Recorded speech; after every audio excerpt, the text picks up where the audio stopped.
IS ബന്ധമുള്ള അൽഫാസിത്തിനെതിരെ NIA കുറ്റപത്രം സമർപ്പിച്ചു. തമിഴ്നാട് പൂനമല്ലെ NIA പ്രത്യേക കോടതിയിലാണ് കുറ്റപത്രം സമർപ്പിച്ചത്. തമിഴ്നാട്ടിലെ ഭീകരവാദ കേസുകളിലെ പ്രതികളുമായി അടുത്ത ബന്ധമുള്ള അൽഫാസിത്ത് സമൂഹ മാധ്യമങ്ങളിലൂടെയാണ് ISന്റെ രേഖകൾ പ്രചരിപ്പിച്ചത്. തമിഴ്നാട്ടിലെ മുസ്ലിം യുവാക്കളെ ഭീകരരാക്കുന്നതിൽ പ്രധാന പങ്കുവഹിച്ച IS ബന്ധമുള്ള അൽഫാസിത്തിനെതിരെ NIA കുറ്റപത്രം സമർപ്പിച്ചു. തമിഴ്നാട്ടിലെ പൂനമലൈ NIA പ്രത്യേക കോടതിയിലാണ് കുറ്റപത്രം സമർപ്പിച്ചത്.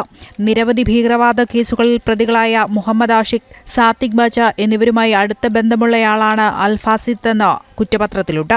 നൂറുകണക്കിന് യുവാക്കളെ ISലേക്ക് എത്തിക്കുന്നതിനായി ദൃശ്യങ്ങളും രേഖകളും ചിത്രങ്ങളും പ്രചരിപ്പിച്ചു. ഇവ തെളിവായി NIA കണ്ടെടുത്തിട്ടുണ്ട്. രാജ്യസുരക്ഷയ്ക്ക് ഭീഷണിയായി Islamic state, black flag soldiers തുടങ്ങിയ നിരവധി വാട്സ്ആപ്പ്, ടെലഗ്രാം ഗ്രൂപ്പുകൾ അൽഫാസിത്ത് തുടങ്ങിയിട്ടുണ്ടെന്നും NIA വ്യക്തമാക്കി. ദുർബലരായ യുവാക്കളെ ലക്ഷ്യം വെച്ചായിരുന്നു അൽഫാസിത്തിന്റെ പ്രവർത്തനം. ISന്റെ പ്രവർത്തനങ്ങൾ അൽഫാസിത്ത് പിന്തുടർന്നുവെന്നും ISന്റെ ടെലഗ്രാം ചാനലായ നാഷിദ 33 നിന്ന് വീഡിയോകളും രേഖകളും ഡൗൺലോഡ് ചെയ്തിരുന്നതായും കണ്ടെത്തിയിട്ടുണ്ട്. ന്യൂസ് ഡെസ്ക് ജനം.